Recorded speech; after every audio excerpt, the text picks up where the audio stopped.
Welcome to Angels and Seer Stones Shorts. On this day, 217 years ago, a great seer was born. We're talking about the prophet Joseph Smith, and if you stick around for the next few minutes, you'll learn that according to the folklore from the era, it was a special birth indeed.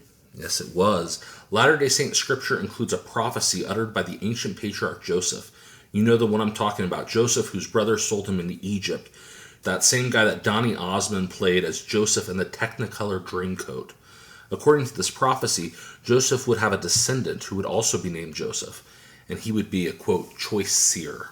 You can read about this in more detail in the Joseph Smith translation of Genesis 50, a passage that is repeated in 2 Nephi chapter 3.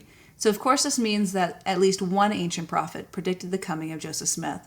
But did you know that the Smith family also recognized their child as a special seer? That's what some stories from the era claim, at least. This was because Joseph was born in the Caul, or what was sometimes called the veil. So Christine, you tell us, what's the Caul? What's the veil? Okay, so this refers to when a child is born with the amniotic sac clinging to their head or their body.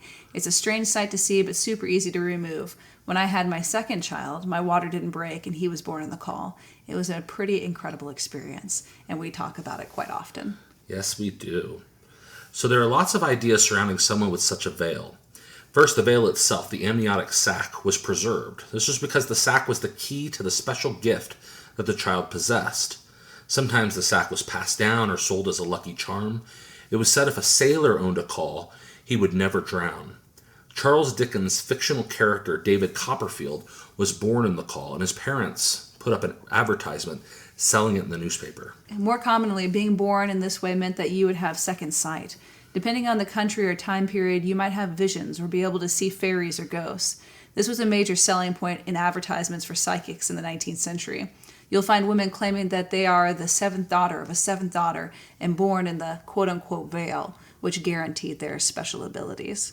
An interesting source about Joseph's Caul comes in a letter written to Thomas Sharp, the editor of the very anti-Mormon newspaper, the Warsaw Signal. The writer or writers identified themselves as the Green Valley Boys. In other words, they came from Vermont.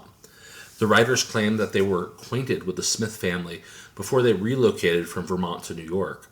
They asked Sharp to pass on a message to Joseph Smith, commenting that his father, quote, used to tell about your being born with a veil over your face, and that he intended to procure a stone for you to see all over the world with. So the claim here is that Joseph Smith Sr. expected his son, Joseph, born in the Caul, would be gifted in the use of a seer stone. I love that. I think that's so fascinating. Of course, we don't know if there's any historical truth to this, but that's not what we're interested in as folklorists. We're intrigued that the stories are circulating around Joseph's birth. Of course, the way this legend, Joseph being born in the Caul, functions in this letter is to discredit the Smith family for being superstitious. Absolutely. But Joseph was a great seer, whether he was born in the Caul or whether this belief in Cauls means nothing at all. Have a wonderful Joseph Smith birthday. Happy birthday, Joseph.